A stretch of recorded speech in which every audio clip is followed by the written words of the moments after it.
जय सनातन दोस्तों, आज हम शिव पुराण के प्रथम खंड शिव पुराण महात्म्य के 5वें अध्याय का पाठ करने जा रहे हैं। तो चलिए प्रारंभ करते हैं। 5वां अध्याय बिंदु का पिशाच योनि से उद्धार। सूत जी बोले, शौनक, एक दिन चंचला आनंद में मग्न उमा देवी के पास गई और दोनों हाथ जोड़कर उनकी स्तुति करने लगी। चंचला बोली, हे गिरिराज नंदिनी स्कंदमाता उमा, आप सभी मनुष्यों एवं देवताओं द्वारा पूज्य तथा समस्त सुखों को देने वाली है। आप शंभु प्रिया है, आप ही सगुना और निर्गुणा है। हे सच्चिदानंद स्वरूपिणी, आप ही प्रकृति की पोषक है। हे माता, आप ही संसार की सृष्टि पालन और संहार करने वाली है। आप ही ब्रह्मा विष्णु और महेश को उत्तम प्रतिष्ठा देने वाली परम शक्ति है। सूत जी कहते हैं, शौनक, सद्गति प्राप्त चंचला इस प्रकार देवी की स्तुति कर शांत हो गई। उसकी आंखों में प्रेम के आंसू उमड़ आए। तब शंकर प्रिया भक्तवत्सला उमा देवी ने बड़े प्रेम से चंचला को चुप कराते हुए कहा, सखी चंचला, मैं तुम्हारी स्तुति से प्रसन्न हूँ। बोलो, क्या वर मांगती हो? चंचला बोली, हे गिरिराज कुमारी, मेरे पति बिंदुक इस समय कहाँ है? उनकी कैसी गति हुई है, मुझे बताइए और कुछ ऐसा उपाय कीजिए ताकि हम फिर से मिल सकें। हे महादेवी, मेरे पति एक शूद्र जाति वेश्या के प्रति आसक्त थे और पाप में ही डूबे रहते थे।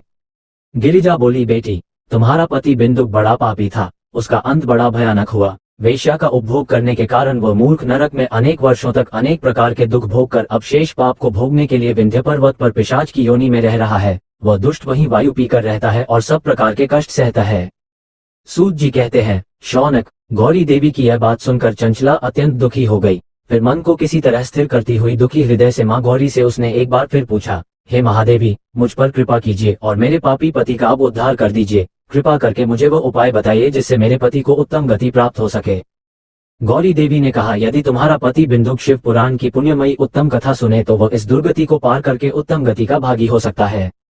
अमृत के समान मधुर गौरी देवी का यह वचन सुनकर चंचला ने दोनों हाथ जोड़कर मस्तक झुकाकर उन्हें बारंबार प्रणाम किया तथा प्रार्थना की कि मेरे पति को शिव पुराण सुनाने की व्यवस्था कीजिए। ब्राह्मण पत्नी चंचला के बार बार प्रार्थना करने पर शिवप्रिया गौरी देवी ने भगवान शिव की महिमा का गान करने वाले गंधर्वराज तुम्बुरो को बुलाकर कहा, तुम्बुरो, तुम्हारी भगवान शिव में प्रीति है। तुम मेरे मन की सभी बातें जानकर मेरे कार्यों को सिद्ध करते हो। तुम मेरी इस सखी के साथ विंध्य पर जाओ, वहां एक महाघोर और भयंकर पिशाच रहता है। पूर्व जन्म में वो पिशाच बिंदुक नामक ब्राह्मण मेरी इस सखी चंचला का पति था। वो वेश्यागामी हो गया। उसने स्नान संध्या आदि नित्य कर्म छोड़ दिए।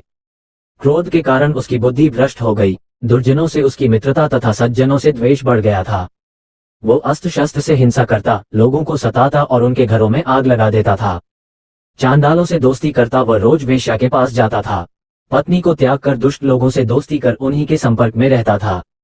वो मृत्यु तक दुराचार में फंसा रहा। मृत्यु के बाद उसे पापियों के भोग स्थान यमपुर ले जाया गया। वहां घोर नरकों को सहकर इस समय वह विंध्य पर्वत पर पिशाच बनकर रह रहा है और पापों का फल भोग रहा है। तुम उसके सामने परम पुण्यमयी पापों का नाश करने वाली शिव पुराण की दिव्य कथा का प्रवचन करो। इस कथा को सुनने से उसका हृदय सभी पापों से मुक्त होकर शुद्ध हो जाएगा और वह प्रेत योनि से मुक्त हो जाएगा। दुर्गति से मुक्त होने पर उस बिंदुक नामक पिशाच को विमान पर बिठाकर तुम भगवान शिव के पास ले आना।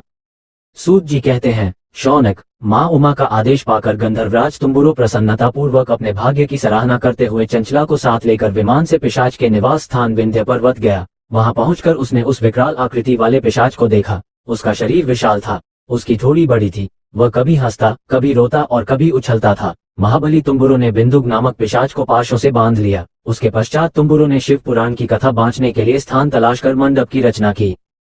शीघ्र ही इस बात का पता लोगों को चल गया कि एक पिशाच के उद्धार हेतु तो देवी पार्वती की आज्ञा से तुम्बुरो शिव पुराण की अमृत कथा सुनाने विंध्य पर्वत पर आया है।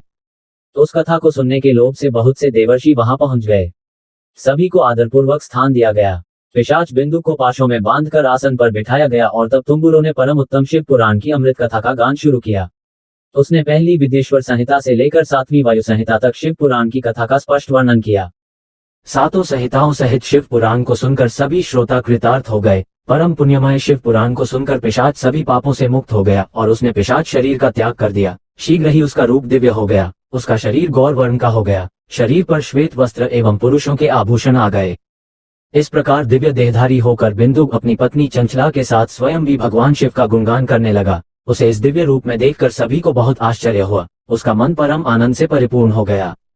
सभी भगवान महेश्वर के अद्भुत चरित्र को सुनकर कृतार्थ हो उनका यशोगान करते हुए अपने अपने धाम को चले गए। बिंदुक अपनी पत्नी चंचला के साथ विमान में बैठकर शिवपुरी की ओर चल दिया। महेश्वर के गुणों का गान करता हुआ बिंदु अपनी पत्नी चंचला व तुम्बुरों के साथ शीघ्र ही शिवधाम पहुंच गया। भगवान शिव व देवी पार्वती ने उसे अपना पार्षद बना लिया। दोनों पति पत्नी सुखपूर्वक भगवान महेश्वर एवं देवी गौरी के श्री चरणों में अविचल निवास पाकर धन्य हो गए। 5वां अध्याय समाप्त। बोलिए देवों के देव महादेव की जय हो। दोस्तों, इस वीडियो में इतना ही। यदि आपको कुछ पूछना हो तो आप कमेंट बॉक्स में लिख दीजिएगा। बाकी मिलते हैं अगली वीडियो में। जय सनातन, जय भोलेनाथ, हर हर महादेव।